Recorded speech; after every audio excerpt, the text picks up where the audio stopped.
So I'm super excited about this webinar and this case study. Bluestep are going to be sharing some, and Diabetes UK are going to be sharing some awesome tactics with you today, very tangible stuff. But we were just counting it, and we've done, between GivePanel and Bluestep, we've done over 100 Facebook challenges together, which is just incredible. So Bluestep have been a fantastic partner for GivePanel. One of the things that we know from our customers doing Facebook challenges is they want to have almost like a full service. So GivePanel's the software, but what about the ads? What about the fulfillment? What about the incentives? What about the strategy? What about the creative? And that's where awesome partners like Bluestep come in, and they've been getting absolutely amazing results in the UK. Their ROAS, their return on ad spend results have been blowing us away at GivePanel. We've been very excited to see every time that they share that their success. So super pleased to invite Ben to talk with his team. And today is not going to be death by PowerPoint, folks. So that's good, isn't it? We're not going to kill you with slides. The Bluestep team have lined up more of a kind of a learning conversation for you, which I think will be really good. And so when I hand over to Ben, he's going to kind of almost be like discussing it with his team and panel and giving you the inside scoop on what went on. Okay, so that's enough from me. Ben, over to you. And just want to say a huge thank you for your partnership, Ben, and your whole team. You really do care. So you care as much as we do about nonprofits, and that's what I love about our partnership is you really bring that love and care. So just want to thank you for everything that you do, and over to you to take us through this awesome case study.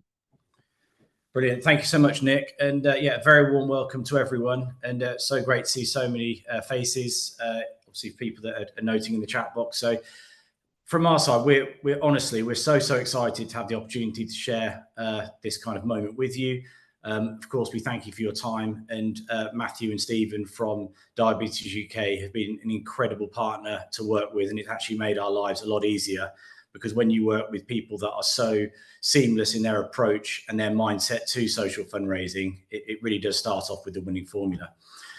As Nick said, we want this to be a really interactive session. We just don't want any heckling. I've had it before where someone actually came for me on the shirt I was wearing, which was orange. So I've worn a very standard shirt today, but if there is heckling, then yeah, we'll just probably curb that one if it's shirt related. From our side, obviously, this is incredible. It's a 13 times return on ad spend, which takes us probably back to maybe 3 or 4 years ago. But this is a time when we know that there's a lot of information around there suggesting that social fundraising is no longer working. The market is saturated. And we just want to really confirm today that we absolutely wholeheartedly disagree with that comment. And we strongly feel that social fundraising is here.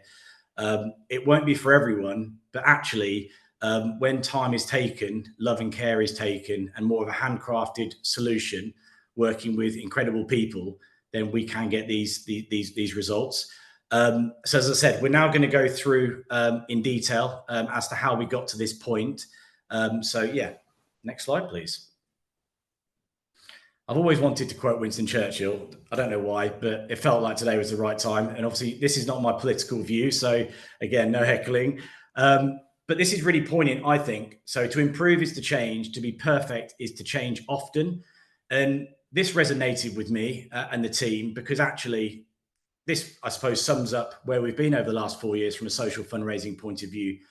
The idea that a one-stop shop delivering everything, and this idea of just thrashing out campaigns month on month and just going for it may have worked probably, you know, when the time was just after COVID.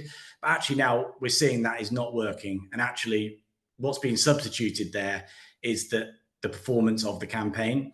And it's really important. What we want to try and instill today is that by working with GivePanel, Social AF on the moderation, GivePanel with their incredible software, we strongly believe that it's a winning formula. And if we can keep on evolving things at all touch points with the fundraisers, then, you know, from a setup point of view, everything's in place. And so for us, as I said, it's not a one size fits all, which is why we're excited to go through this in detail now, because each touch point with the fundraiser must be exceptional. And that's right through to the fulfillment side, which we find gets substituted time and time again through frameworks that have been historically set up for the charities. So obviously, we'll now go through to the next slide, if that's okay. And over to you, Darren.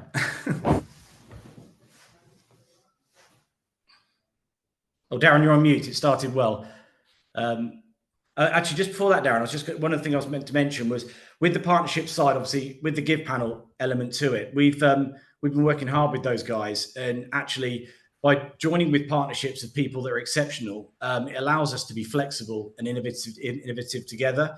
And I think recently we've seen obviously the change in Meta. Give panel have been able to jump on that quickly to find another way of working, obviously with Just Giving.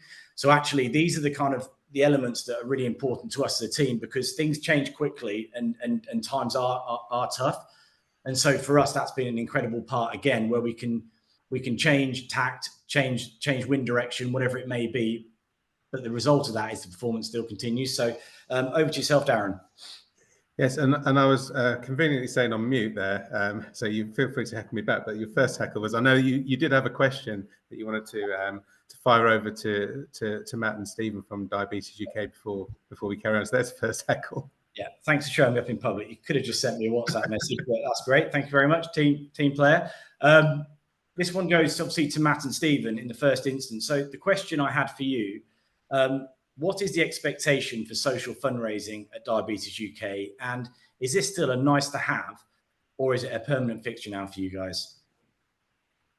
Thank you for the question, Ben, and hello to everyone. My name's Matt. I'm the Senior Community Fundraising Manager at Diabetes UK. And I think to kind of answer that question, if you'd have asked us in 2020, I probably would have said, I've no idea. You know, we're kind of starting afresh, starting new. So it didn't really have a place in the wider portfolio. We were just trying it and seeing, running with it and trying to get as much income and acquire as many supporters from it as we could. But I think over the last 4 years, we've tried a number of kind of different concepts, different challenges. But what we've found that's slowly emerged is that we've got concepts, we've got a branding that's resonating with our audience, and we found partners who are on the call today who understand that and completely get it too. So what I'd say is, in terms of where it sits with us, it's very much a permanent fixture, but it complements our kind of wider portfolio, our mass participation program, our third-party events program. So it's very much done as that part of that wider fundraising strategy, as opposed to, I think it perhaps came from a siloed place previously, where it just emerged and sprouted out of something completely new, whereas now it's very much kind of joined up with the rest of our fundraising program. Perfect. Thank you, Matthew. And I think, it's just really important that during the journey of our working relationship, there have been times when, the chips are down, it has been tough, but I think that the idea of rallying around and kind of really understanding what works for Diabetes UK and how best to express that to gain the right type of people to want to support, and from a fundraising point of view, has been great. So thank you very much. That's appreciated. I will now hand you over to Darren, who's not on mute. I'm not on mute now. Thank you very much, and thanks for that, Matt, too. Yes, just we're going to kind of just go through a little bit of lifting the bonnet up, really, and just showing a bit of the processes that we go through in these types of campaigns and all of the considerations. So we're just going back onto full screen here, and really, as it says from the title there, this is smashing it from the start, and this is about winning before you start. So it's all of the knowledge that we gather over time with all of the various campaigns that Ben mentioned at the beginning there, as well as live data that we're getting from around the industry, around the trends. It evolves all the time. So there isn't a point where you just have all the information before you start. It's how you kind of adapt and understand the reality of today. And so then you can put your first step forward, and it's the right step. So we kind of call this a bit of a pre-flight check, and it's where we're making sure that all of our ducks are aligned before we go live with the campaign. And we'll work very closely with every charity because everyone is different. The audience is different. Also, the charity may be one that is also going to benefit from additional awareness as part of the campaign that will help to tell the story before it goes into the campaign. Others will have mass awareness already, and this is really about the challenge, and super simple, super easy to understand what's been asked and to join. So, but we take a bespoke approach with all of that. But ultimately, you have to be appealing to the masses of the target audience. So, I mean, Rich, do you want to just give us a run through of what sort of considerations we're taking at this early stage? Yeah, of course. Thanks for hand over, Darren. So yeah, to me, it's essentially, it's all about the strategy side of things to begin with. We generally actually recommend a distance-based challenge, similar to Diabetes doing the 62 miles in March. They're currently performing the best to what we can see anyway, and achieving the highest engagement overall, which is fantastic. And in general, we tend to kind of suggest to keep the challenge simple, easy to understand what the challenger has to actually do themselves, and make sure to not like overcomplicate the challenge, to keep it like realistic, achievable, and something that everybody can take part in. So I guess also when it comes to the incentive side of things as well, these also need to be very simple and accessible as well. This just allows participants to get something back immediately through a registration. This often encourages them to join the challenge and ultimately fundraise at the end of the day. So that's the whole point of this thing anyway. So, and finally, also like the donations-based incentive as well can result in often immediate recognition as well. It makes much more easily achievable, again, encouraging people to participate, which at the end of the day, that's the end result of what we want to achieve through this. That's great. Thanks, Rich. And I think, you know, getting that reward early on is really critical, because it's a massive motivator. I mean, already having a T-shirt from the start, and then having a level that you can access a reward that's just saying, well done. You know, you're doing great. It's a great message, and it really does. It also drives a lot of amazing content, which is actually free content. It's the best content because it's coming from the people to the people, and they drive each other. So it's a really, really key stage, and we'll cover a little bit more later on that as well. So that's smashed it from the start. If we move on to the next, which is all about the recipe for success. Just to jump in, if you've got questions, we're going to have Q&A at the end, and we've already got some questions coming in around incentives and things like that. So just fire your question either in the chat and we'll pick it up, but even better in the Q&A section. And then we'll be asking the Blue Step team all the questions rather than doing it as we go. So yeah, fire in the question. We've got some questions around sort of incentives and things like that. So it seems to be a popular topic on that one. So yeah, I just wanted to just shout out that. Sorry guys, carry on. Amazing. Thanks, Nick. Great stuff. Great to hear the questions coming in. Right. So yes, next slide, please. Sorry, Nick, I'm just having some difficulties. So are you okay to carry on steering the presentation? Yep. Can you guys see it? You guys see it okay? Great, thank you. We love technical issues. So this is all about being agile. So recipe for success, and any great recipe, it is critical that you have unbelievable ingredients. They're going to drive that great recipe. And no, it's exactly the same in a fundraising campaign. So a lot of this can come from the creative execution. And it's got to be, obviously, it's got to be on point. It's got to be really attractive. It's got to be super clear, etc. But also, it's got to be absolutely right for the right people, because you want to be bringing the right people into this journey, and therefore have a better hit rate in those that are interested. They come through and they begin fundraising. So the creative is critical, to be shouting to the right people and to bring them through that journey. But I mean, ultimately, in its simplest form, as a result of what they see, a supporter, a fundraiser needs to be able to say, I like the sound of it, so it sounds appealing, I can do it, I think I can do it, and I actually think others might join me as well on that journey, because it's all part of the community. If they can answer that from the creative, then you're onto a winner. And you know what, from Rich, if you could just share with the guys that are on this call, just what does that process look like as we go through all those iterations? Yeah, no problem at all. I totally agree with you in terms of the creative execution is definitely key here. And it's one of the things we actually provide here at Blue Step, is we often do like 2 unique concepts based on previous charities, like creative that you've done before, what's worked specifically. And we generally like to focus on like the real life imagery rather than just sort of stock images that don't tend to work, to give it much more of a human approach and a personal feel. So again, we've covered the distance side of things, but also the month is one of the key things. It's very important to get the right month and the right challenge to marry up perfectly, to make sure that it's the right sort of challenge that you could do outside. As I say, as you can see, from the March was the perfect month for the success of this challenge as well.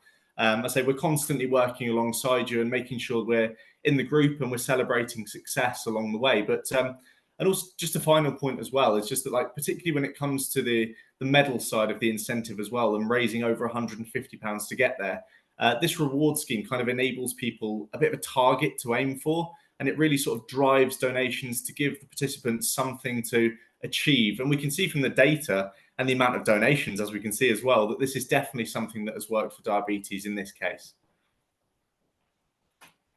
No, that's great, Rich. And actually, Matt and Stephen, I'd love to just to understand a little bit more. So what's important to you guys as the charity when you're reviewing the creative, but also importantly, because it sounds like lots of questions are coming in around the incentive and the reward side of things, around the incentives, the criteria, what's important, what sort of decision making do you go through?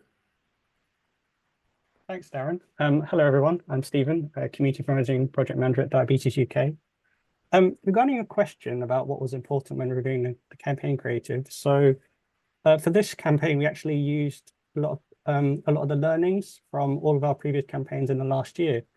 We were previously sort of quick to move on from challenge to challenge, and we really sort of did a deep dive into the learnings to think about what worked from those campaigns and how we could make incremental improvements to improve on what's working, and essentially keeping everything like simple and clean. And sort of one key factor of that was obviously the incentive, where sort of the main thinking around that was something that's quality as well, because people are fundraising for this that they would actually want to fundraise for.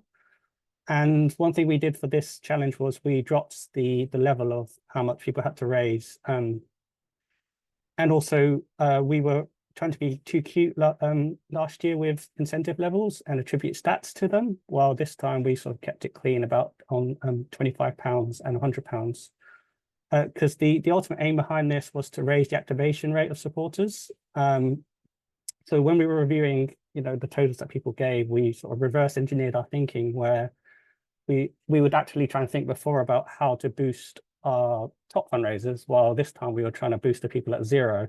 So essentially early reward to drive engagement. The risk was obviously, it was a huge risk for us about whether supporters would stop at £25. So we put another stretch target in to help mitigate this. And thankfully that sort of carried on.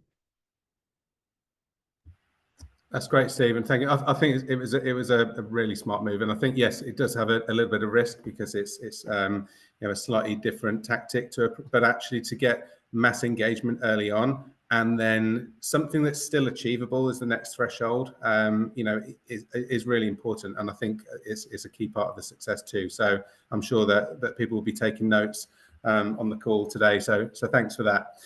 So at this point in the process, we're now ready to cast the net out really far and wide. So we want to get as much of that live data in. We know we've got the right step first, and we're confident of that, but you have to test it in the live environment and then to understand what the data is telling you. So this takes us into showtime. If we can move forward, please, Nick. Oh, sorry, one last one. Showtime, yeah, that's the one. Yeah, thank you. Generally, this is about 7 to 10 days as a guide in what we call the learning phase, and it's where we're getting really informed by the live data, and we're looking at it on a daily basis, and it's telling us what needs to be tweaked, what needs to be corrected, but also it's offering up the opportunities to boost. So we can see in the example here with the team at Diabetes, it was really clear from the data and from how the campaign was progressing that video content was going to be a great asset to try and drive some of this boost. A short form video, just nice snappy videos, and you can see an example or a couple of examples of these, and probably now a familiar face appearing on screen there as Rich kindly volunteered himself to star in some of these social assets. But it was driven by the data and driven by the insight from the campaign, but had some really great impact. And Rich, maybe you could just talk us through a little bit about firstly why you volunteered, because I know it was going to kickstart your modelling career, but also what impact it had importantly on the campaign. Yeah, no problem at all. I mean, as you can tell, my modelling career has really kicked off by the fact I'm doing a webinar on a Wednesday morning. So, but no, going past that, I mean, in terms of the video side of things, as you can see, like what we tend to do is we want to create the right type of video content based on what we can see is already working from other content that we've got live already. So we try to keep the content sort of short form just to kind of maximize the engagement, not make it too long so that people kind of lose interest in it, keep it short, sweet and snappy, that sort of thing. And in this particular case, we actually boosted the campaign with kind of a TikTok style get ready with me and challenge videos to help give the creative a bit of a boost and bring sort of another level of interactivity to the campaign rather than just sort of using static imagery sort of across the board. But the impact here, as you can see, was pretty impressive, which in this case, the video ads actually contributed to just under 30% of the total leads that we came in general. So we know this had the desired effect for diabetes in particular. And as I say, we've seen across the board on other charities as well that this type of video ad just gives it a slightly different dynamic element to it as well. So we can definitely see it works and it has the desired effect. That's great. And really, I mean, it's phenomenal actually, the impact of that. And it really shows you the power of the right creative at the right time. So great insight shared there. Thanks, Rich. And I'm guessing this was a bit of a life-changing experience for you because we know that Rich has actually signed up for Love Island. It says half the press, nobody knows. We'll just keep that away from my wife that I got 3 weeks ago. So we'll just keep that one quiet. It's the 157 followers that did it. But Rich obviously is available to hire. Terms and conditions apply. So yes, in terms of where we move now, we're into this refinement phase. So if we just move on, I think it's a couple of slides actually. Yeah, that's it. Relentlessly refining. So it would be easy at this point. You could say we've done all the hard work. So we've now got all the data. We know what's working. We've tested it. Let's let the campaign run now all the way through to the end, and then we'll do analysis at the end. But actually, we believe that this is a really critical part of the whole process because now we're seeing at a daily level, we are seeing the clear winners. And whilst you can never guarantee anything, you want to get as close to backing a almost certain winner as you can. And that's what you're doing by looking at this data every day. And I know that Rich and the team are always all over this and constantly looking. It's a bit addictive. You put something live, you make a change, you want to see the next day what it's like. And even to the extent that So Committed, Rich was dialing in from his honeymoon to actually check the numbers because it's a great feeling when it's just showing up the next day. But yeah, could you just talk us through and just share with everyone that process, Rich, on the daily updates that you and the team go through? Yeah, no problem at all. And as every time I see this slide, seeing my mug in the middle of the slide actually gets me. So, but anyway, yeah, we're actually constantly sort of gathering data, managing the ads on a daily basis, the reporting and the commentary side of things to make sure we're making the right adjustments and recommendations at crucial times throughout the campaign. So not just on the first day of the ads and we just leave it for a week. We're looking at this every single day to make sure that we're making the right decisions and making the best possible impact across the whole campaign length. So again, one of the things we like to be is sort of very clear and transparent with communications with various charities, as well as obviously diabetes. But some of the things we really sort of look at, kind of work really well, is that we kind of look to see what's working really well, because some of the elements will need adjusting on a daily basis. And basically we'll look at that and make recommendations to make sure we're making the right adjustments at the right time to maximize the sort of campaign's potential. So ultimately, we're here to make the informed decisions for you guys from what the campaign data is saying. So whether that's optimizing the ads, switching some of the ads off, testing different creative types, as again with the video side of things, and amending the budget to best suit the campaign performance, and ultimately to sort of deliver the best ROI possible for you guys. Basically, that's the whole intention of these things. So yeah, if you just want to move on to the next slide as well, Nick. Perfect. So here we can just kind of see a quick sort of overview of where we kind of got to using sort of GivePanel software. You kind of see where the ads actually started at the beginning of February and running all the way through to sort of the end of March, and we carry on a bit into April as well. And one of the things we like to make sure of is that the consistency across the board is key here. So as you can see from the chart from GivePanel, it's important to be consistent with updates and changes throughout the campaign, as this can have a really positive effect on the overall results, particularly when you're looking at the donation side of things. As during the recruitment month, we often find that donations come in quite well through then, and then sort of the recruitment through to the challenge month transition, and also at the end of the challenge itself, where you can see kind of the two different spikes of where the donations have got to. This is kind of a thing we see on a regular basis as well. So I think one of the key things here is, because we're so in depth on a daily basis, checking everything, making sure we're reporting correctly, this just means that kind of we won't be surprised by any of the results, and we can kind of plan and continuation for throughout the campaign to get the best results possible. Rich, just on that point, just to add, I think this is such an incredible slide, because actually it shows that there is not fundraising fatigue.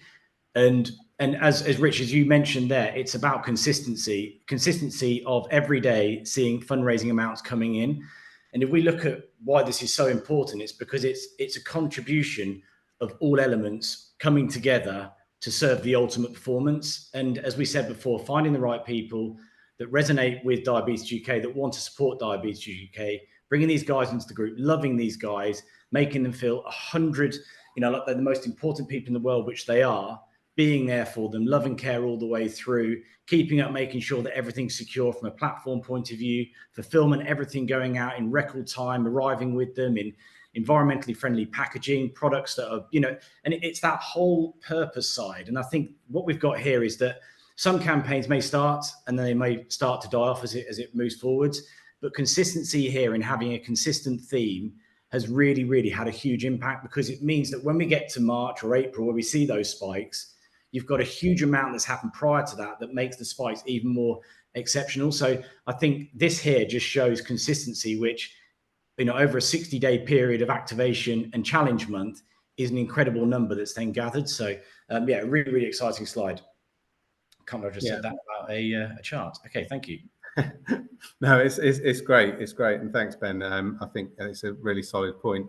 I'd actually love to know, Matt and Stephen, just in terms of, as we've been talking about this daily update that we go through and reporting at that granular level, how valuable is that to Diabetes UK in terms of decision making and sharing internally? And how does it add value from your side? I think extremely for us. It gives us that confidence, and I think because we're all singing from the same hymn sheet in terms of what the KPIs are, what we want to track, and what kind of targets that we want to hit. We're all measuring the same thing. Bluestep, Social AF, who did the moderation, GivePanel. It's all the same language, so we know what we're working towards. And I think that excitement around that you referenced around, turning on your laptop and wanting to refresh the numbers and see where we're at, and celebrating the success of how many people had joined the group and then activated their fundraising. It was fantastic for us. And I think it's extremely important in terms of the internal comms piece for Stephen and myself at DUK. So, we could give those kind of live updates to the director of fundraising and, give that kind of real-time performance and make very kind of quick, agile decisions as well if the campaign wasn't doing well. But fortunately, on this occasion, it was. So we could, as I say, celebrate the success of the campaign. Yeah, and just off the back of that, so before we launched the challenge, we had a sort of KPI document where created like 5 sort of model sort of financial scenarios on a sliding scale with hypothesis and aims sort of based on the performance. So the daily updates were sort of really important, as Matt was mentioning, so we were able to sort of react accordingly. And obviously with the communication that we had with obviously Bluestep, GivePanel and Social AF to sort of react to how it was performing. So. Yeah, no, that's great. So, you're looking at the reality on a daily basis and you're assessing against your simulations up front, and that gives great data back to the business. But also, like you said as well, Matt, we're all completely in sync. Every part of this formula that we've talked about with all parties completely in sync is powerful. It means it's really seamless. So no, thank you very much, guys. And as we move on to the next one, if you thought Ben got excited about a graph, then wait to hear him talk about fulfillment. Every step of the way, this journey has to be seamless. This part of it can't be underestimated, as Ben will talk you through. So, Ben, you've built the system at BlueStep where it's the supporter experience is absolutely right at the heart of everything we do. So maybe you could just share a little bit about what this means in the whole scheme of it. Yeah, thanks, Darren, and thanks for making my life sound mundane and sad. But genuinely, I feel very strongly about fulfillment, and that it can be sexy in a professional manner, of course. But from my side, what we've seen here is that, and I keep going back to this, but it's this kind of one size fits all scenario is great when the times are great, and it's fantastic. But when the times become more difficult, it's about leaning on specialities within the field.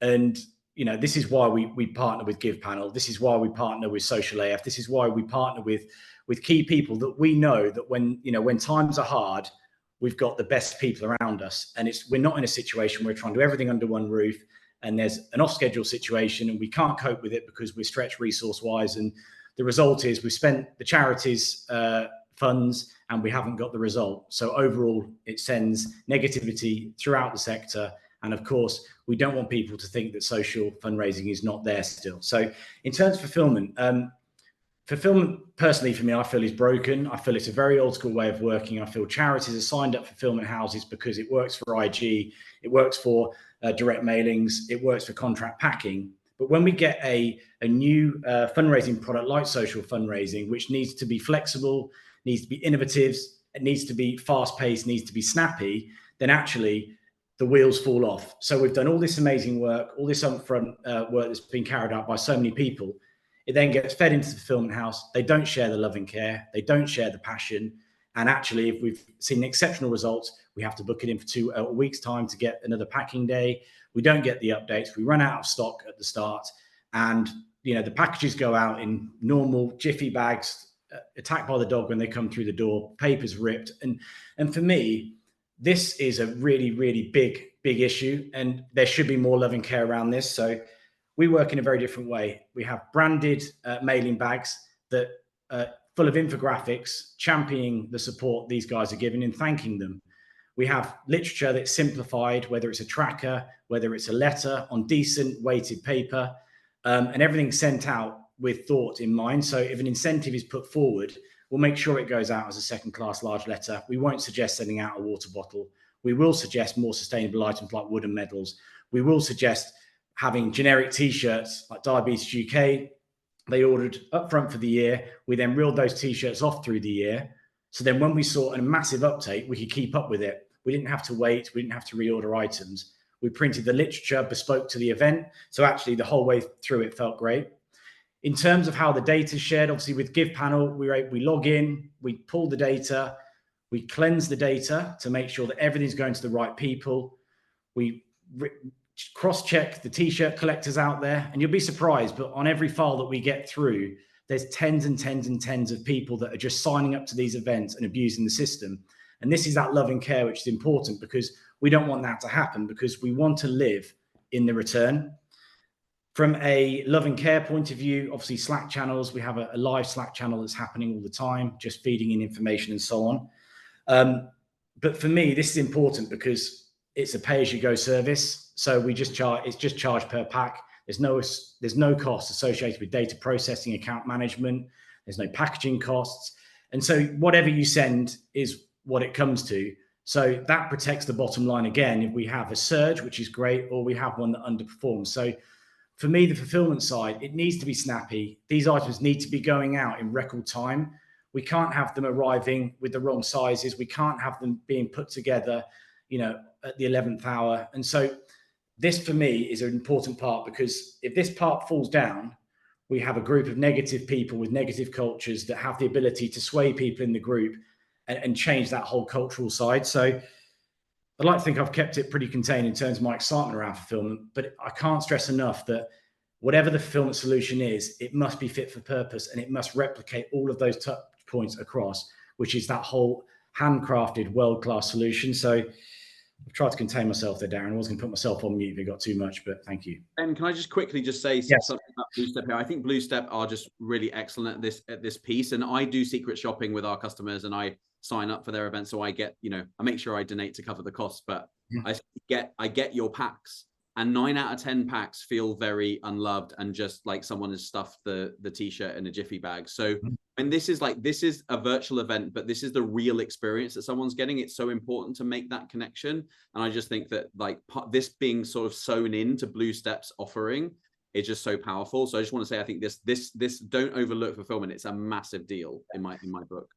And just on that point as well, Nick, that if we look, when we looked at the fulfillment houses, the charge on postage is crazy. The charge on packing is crazy. Like there's trying to find out what the general reality was in the wash up to see what the return was. There's so many hidden costs, and this is why we're trying to change that, because with loads of upfront costs, it makes it very difficult to have that return. So we're trying to bring all those costs down, because social fundraising should be able to work. You should be able to get these results. And it's about bringing it back to a reality, which is actually, we've got to work together here. So, and also we can plug and play with these services. Some charities use us for fulfillment. So shout out to Tash at Great Ormond Street and lots of our other clients. Some use us for the ad management, some use us for more of a strategic solution, some use it for creative. We're trying to break it down so actually all charities can run social fundraising events that are meaningful and do get a result. And it's not a, this is the solution and this is the cost. So flexibility for us is key. So yeah, thank you very much for that point. Great, thanks guys. We're closing off in terms of the journey now. We're getting to the kind of the final stages, and this is where the challenge is live. This is where the gift that keeps giving, and that's all the love and care support that goes into this, in particular around the live challenge month, but all the way throughout, where everyone's made to feel so welcome. They're encouraged, their achievements are being shared, and this is where Social AF, who we partner with for all of the moderation and managing these communities, play a critical role, and they're excellent at what they do, really are. This is total support. It's all questions answered. And basically what that does is it removes the barriers. It removes the reasons to not progress or to not start fundraising or whatever it may be. And it's done in the moment. And I think it's so important. Otherwise those things can kind of spiral. So it's a really key stage, and it's filled with love and care. And then we move on to the final part, which is where the results come in. And this is at the end of the campaign, we get to look back on numbers like this, which are pretty phenomenal when you think of it at an industry standard level. So as it was called out right at the beginning, return on ad spend of just over 13, which is fantastic return. And then on total investment, it's just shy of 6 times the total investment, so 5.78, and then this almighty total of 261,000 raised across the whole campaign. And this it's phenomenal, and it'd be great to hear what others are achieving and seeing in their campaigns in the chat, because we do. It's not a single instance. This does happen, and like Ben said, fundraising is viable, absolutely, and we're seeing some growth, which is really encouraging. But it's not always a perfect fundraising product for everyone. It maybe the results differ by charity, and I think that's part of this early strategic review that we talk through, and it's testing things with a proven formula is also important, because then you know exactly how this plays out for your charity. But they're really encouraging results, and I'm sure, and I'd love to hear Matt and Stephen, what's this meant for Diabetes UK, and also what does success look like in the future on the back of this? Well, no, it's fantastic results. I think there's an expectation that we'll raise this on every challenge now, but trying to temper those expectations a little bit. Although we've taken so much away from this one in terms of learnings. I think before that, it's fair to say not every challenge landed, but what we've kind of worked through each time is incremental improvements. And by having that consistency of the partners, you understand the brand better, we understand our supporters better, and every challenge has got better, and this one's just come on leaps and bounds. And I think, yeah, it's going to be a permanent fixture in our portfolio going forward, complement the other events that we have in our virtual events, complement the third-party events, and I think also something we've not mentioned too much is around the acquisition piece. So we're bringing in several thousand supporters. So not only is there 261,000 income, which is fantastic, we're bringing in those supporters. Over 50% of them are giving marketing consent opt-ins as well. So it's a fantastic kind of strategic event for us as well. So it's bringing in supporters, it's bringing in income, and it's getting the brand kind of name out there too. So it's definitely going to be part of a our portfolio for the forthcoming future, I'd say. Great, thank you, Matt. And I think Ben, you want to just to close off before we move to into the Q&A session. So thank you. Perfect. Yeah, I just want to say a massive thank you again to Matt and Stephen for giving up their time and celebrating this success, and also to everyone that's joined the call today and anyone that will share the call. Like, for us, it's a really proud moment, and we're part of a small puzzle that makes up this success. And obviously, of course, to Nick and his team at Give Panel and Helen and her team at Social AF. But I think the closing statement here is that 100% we know that social fundraising is still a really, really great product to have. But we also understand that it doesn't fit for everyone. But from our side, we strongly believe it isn't a one size fits all. And this is the bit when we look at it and review, it's every time we've done everything with one organization and something has been substituted. We've had to rely on a fulfillment house that couldn't do it at the time we needed to.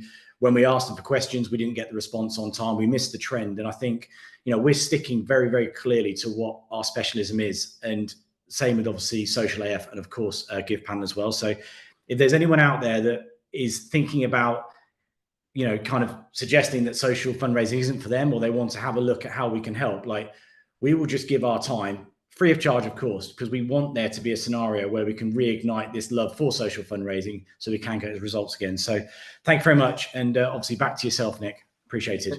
Yeah, great. And if we can have that slide with the QR code on it, that would be great. Because I think, so if you want to book in a call with Bluestep to ask them some more questions or find out, how they can help you, then Ben and his team are waiting. Just grab your phone, use the QR code and go and chat to the Bluestep team. We would love you to do that if you want to figure out more. And what I just love about this approach is just like what we've been seeing for a few years is a rinse and repeat, everyone doing the same thing. And what I think Bluestep are bringing is a more kind of like thoughtful approach, and the results show that. And so thank you, Bluestep team, and Matt and Stephen as well for sharing that. So we're on to questions. We've hit the sort of organized time for the webinar, but I'm hoping a lot of you will stay. We've got lots of questions. So if it's okay with everyone, if we can stay for another 10 minutes, is that okay with the panel? If you have to hop off, great, but we've sort of gone over a little bit, but we can stay around for questions. We've got tons of questions about incentives. We've got tons of questions about ads. So I'm just going to go straight in.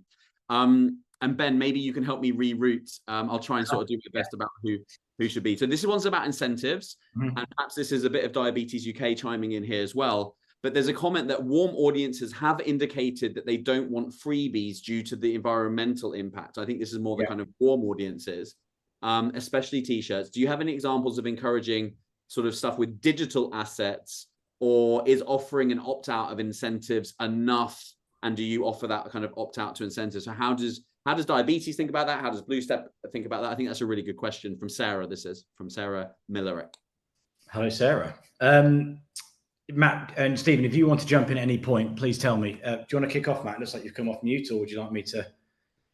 No, I was just going to say we do have the opt-out. I don't off the top of my head know percentage of people who do opt out, but no, there is that option there. But we found that the take up in specifically with the beanie was massive. So I think there's still the appetite there, as long as the product is right and as long as it's a decent enough quality. Then we've not really seen a drop off in that, I'd say.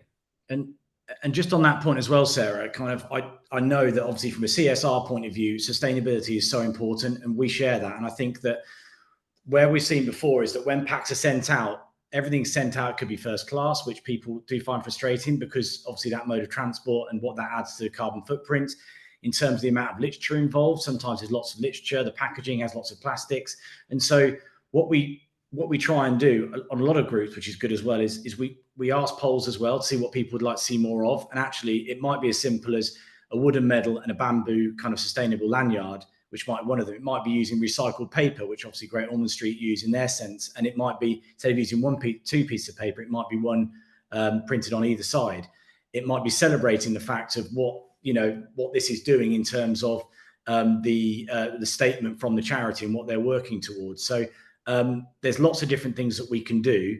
And if you did want, for example, digital assets, we can do that also. So we can just, have a variety of digital assets celebrating key milestones that are shared with people on the fundraisers during or at the end of the actual challenge itself. Great, awesome. So lots of questions. The two subjects are incentives and ads. Those are the two I think about. So Thanks, carrying on with the incentives ones, and some of these might be quick fire, but do you personalize things like welcome letters for supporters, or do you go with a dear challenger for all? So how personalized do you get with that? For me, it's really about kind of what the market is and what the objective is. For this, it's more around we can personalize them, which is fine. But actually, when you look at what that means, the personalization and just having a generic letter or a generic tracker, there isn't actually a lot of more added value. I know kind of previously when it's sending out clinical documents, whether it's sending out more kind of corporate types of collateral, personalization is always key. But I think for this market and where we are, and it's about speed and getting things out, there isn't really much of a difference. And as we see on the Diabetes UK, this is generic that gets sent out. And I think maybe another 7 or 8 that we're working on this month at the moment are all generic.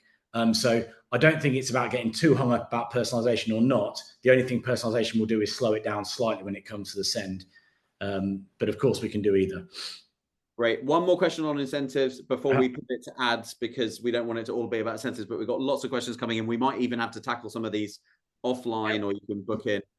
How do you manage those t-shirt collectors? So that's something that a lot of people picked up was, wow, we do have these time wasters or these people that order multiple t-shirts and stuff. And it seems like Blue Step have sort of cracked a way that you can identify those people. So just tell us more about that one. Yeah. Again, it's the human touch. A lot of film houses have all these automated examples of how to properly format data and so on. But we have a running list that we keep up to date. Every file is gone through by someone at Blue Step, and it's meticulously gone through. And we make sure that those people that keep on serial offending are not sent items. Obviously, if they then keep on requesting it through the group, we then share it with the charity.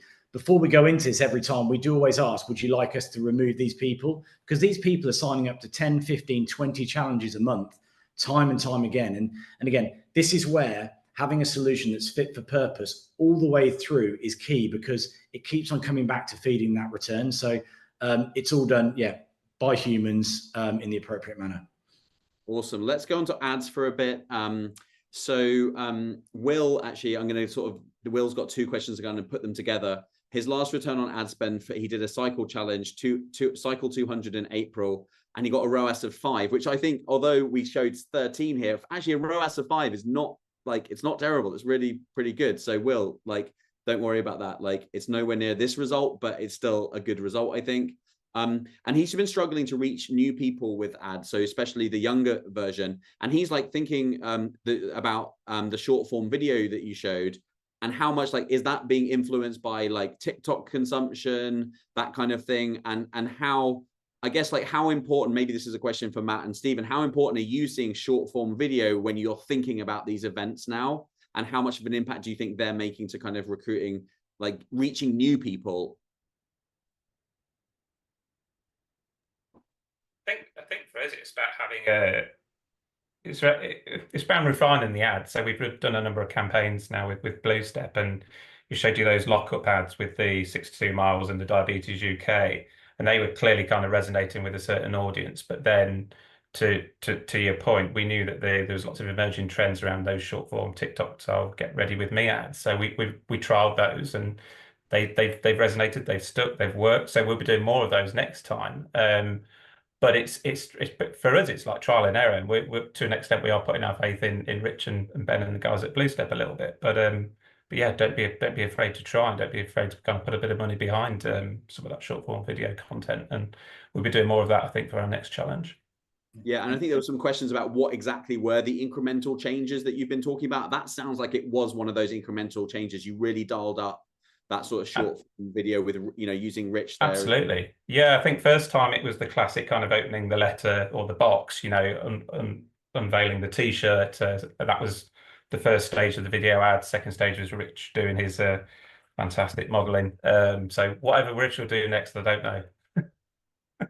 Great. And then there's a few questions about learning phase. So I'm probably going to push this over to Rich, being the ad expert. Rich, do you recommend that you make any changes within that first sort of 7 to 10 day learning phase that you talked about, or are you just literally not making any changes in that? So I think that kind of varies charity to charity, to be completely honest. I'd say sometimes, just a bit of a starter on this kind of point, is that some charities that have got a really strong following exit the learning phase sometimes quicker than that in the first place anyway. So, and then obviously we have the charities that have slightly less of a following and might need a bit of a kind of a help getting past it, so to speak. So 7 to 10 days is kind of the average that I would expect to see it sort of across the board. But when it comes to actually making like ad changes in general, I think it's one of those things where for the first 3 to 4 days, be in it regularly, keep an eye on all of your ads that are live, just to make sure that you've applied the budget in the right way. And just, I think most importantly, see which ads are working to begin with. Because to be fair, sometimes when it comes to, for example, cost per lead, just because like you've got a higher cost per lead in general, let's say your cost per lead is say £4 on average. If you've got some that are at the sort of £6.50 mark to begin with, don't all of a sudden like panic going, oh, this is too expensive, we're going to spend all our budget, because that not necessarily could be the worst people. You might be paying a bit more to get the better people. So my best advice would be for the first sort of week while you're in the learning stage is just keep an eye on it. If there's some of the cost per lead is going up, if it's going up too high, then by all means turn it off, that sort of thing, just to make sure you're not overspending and under delivering kind of thing. But I think the key thing is here is to not just let it go. It's to monitor it very closely on a daily basis, make sure you can see what's happening to each ad. And then when you start to see them coming out of the learning phase and going into sort of active mode, that's when you can start to say like, right, this particular ad set is working well. Maybe we make some changes based on what's working there and not what's working over here. So kind of make sure you're kind of keeping the ads on a similar basis. But I think the key thing is just to monitor it closely and just make sure you're making changes at the appropriate time that suits your charity. Because I say this may vary on every campaign basically. So I'd say keep an eye on it. But if there's things that don't look right, I would definitely make changes earlier on if you think that's the most appropriate thing to do. Okay, great. And we're just going to have 2 or 3 more questions and then we're done. I'm going to have to cut it short. But like, if you want to, you know, if you want to take your question and ask Ben and the team, then that QR code is there. So, okay, so there's some questions around other platforms. What do we think about advertising on Twitter? I want to throw in like Instagram to that as well. And I, you know, I can talk a little bit about the success we're seeing on Just Giving. But Ben or the team or Diabetes, what are you thinking about other platforms? Maybe it's X, maybe it's Instagram, maybe it's TikTok, and how do you see that playing into social fundraising? Sorry, I haven't said anyone specific, but whoever has a thought on it. I can take a bit of that to begin with, but just for a starter for 10, we're seeing the most success at the moment through Instagram and Facebook. And I say drilling down a little bit further into the details of that, not just the platform, it's kind of whether it's Facebook feed, whether it's Facebook Reels, videos, that sort of thing. You can really drill down into which element of the platform is working. When it comes, one of the issues we do seem to find occasionally is if you use other platforms, for example, Twitter, X, however you care to put it, if the call to action and the sign up process takes you through to a Facebook group, some people may sign up, but then not have the account on Facebook itself. So it's all well and good being like, oh yes, I've got a lead from there. But if they go, oh, I've got to join a Facebook group, but I don't actually use or have Facebook, that could be almost a limiter from the start. So my advice would be purely because Instagram and Facebook are very much Meta's products. I would recommend keeping to those because it's much easier to transition through to your actual Facebook group. And I guess X and TikTok. TikTok is mainly for the style of videos that we're using that we know are trending on TikTok, rather than using the platform to actually bring people through to a Facebook group. So my advice would be to kind of stick to the side of the Instagram and the Facebook side of things to begin with and go from there, really.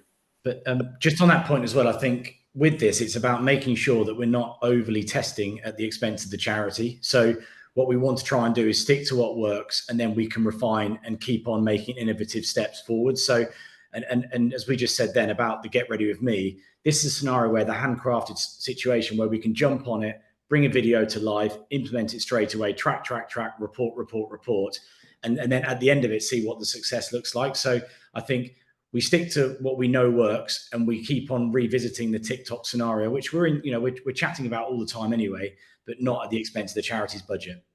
So, and I totally agree with everything you've both said there. I think just one thing I would point out is that the way that GivePanel are looking at this in the future is that, and it goes back to Ben's point at the top of this session, which is, every touch point with the supporter has to be excellent. And if you are just doing multi-channel campaigns that aren't specific, like you're just running ads on TikTok and X and Facebook and Instagram and just trying to pile everyone through the same funnel, guess what? Those touch points aren't going to be excellent. So the way we think about it is you're going to have a Facebook campaign with a funnel. You're going to have an Instagram campaign. It's going to be a slightly different funnel. And what we've seen work with Instagram is Just Giving. Just Giving works really well with Instagram. We're not driving people into Facebook groups, and we're getting a return on ad spend. So then we, so if you think about it, it is multi-platform, but it's not multi-platform at the same time. These are separate kind of journeys so that we have the touch points. And that's how we're building GivePanel, the platform, to support those. So we're having customers now running Instagram and Facebook campaigns at the same time. And Ben, I believe you're seeing a lot of customers getting success from Just Giving, and you're quite excited about that. Yeah. Well, we've just seen, shout out to Tommy's as one of the amazing charities we're working with at the moment. I think, Rich, correct me if I'm wrong, but they're actually putting everything through Just Giving. And the results we're getting for them at the moment, we will be very close, if not exceeding the 13% already. And they've got, I think, 2 weeks left of the challenge. So that's going to be another exceptional result, which we're not surprised about because we've obviously followed the winning formula with the right people. But yeah, we've seen that not even hamper at all the amounts raised, which for us is incredible, because when we go into the next side of it, we can say with confidence that, this is another opportunity where we can spread risk, mitigate risk. And if they feel more comfortable, the charity, with using a different provider, then we'll back that, because we have ultimate confidence in obviously GivePanel and of course Just Giving as well. Yeah, and it's super exciting that I think social fundraising will live like well beyond just Facebook, and I think that's that reduces some of the risk. Matt, you were saying that this is a permanent fixture at Diabetes UK, and I think it will be, because we're going to be sort of making sure it starts to work on more than just Facebook as well. We've got time for one more question. I think this is a good one to finish with, which is, it goes back to kind of the incentives and moderation costs. I think some of the reason why you've achieved a high return on investment here compared to other people is just controlling costs. So maybe it's a comment from Matt and then a comment from Ben. How are you thinking about controlling costs? Because I think a lot of people are overspending on their Facebook challenges. So how have you thought about kind of controlling those costs so you get that return? Maybe a comment from Diabetes, a comment from Blue Step, and then we'll wrap this one up. Yeah, well, to Ben's point earlier, we purchased the t-shirts way back. So when we were starting our program of challenges, so we knew we'd get efficiency costs based on how many that we ordered. So there was a commitment that we would do X number of challenges. In terms of the incentive, well, we worked out what the optimum kind of cost would be, but we didn't want to kind of compromise on the quality. So we kind of set ourselves a kind of budget target in terms of what we'd spend on an incentive. However, the risk is kind of mitigated because you're only going to send out as many as well as the campaign is doing. So we were in that fortunate position where we could work to quite a quick turnaround time, because Blue Step were producing the beanie hats, they were fulfilling the beanie hats, so everything was in sync. So it didn't really kind of hamper our budget or hamper the campaign in any way. So yeah, that pay as you go model sounds like a dream, to be honest, from an exactly. So yeah. Ben, final words, and then I'll sort of say a final thank you to everyone. Of course. On that point, I think we've decided we want to really, really kind of disrupt this part of the market, because we've been in the charity sector for 14 years. We are enthralled on every day. And I think that we've acknowledged the fact that there's a painstaking amount of upfront costs out there in a lot of organizations for charities. And we're trying to bring that cost down, keep on bringing it down, try and take as many learnings, make more efficiencies. And we want to be in a place where, smaller charities or charities that are probably feeling the pinch, which is, I know a lot of charities out there, a lot of organizations out there, that this can work.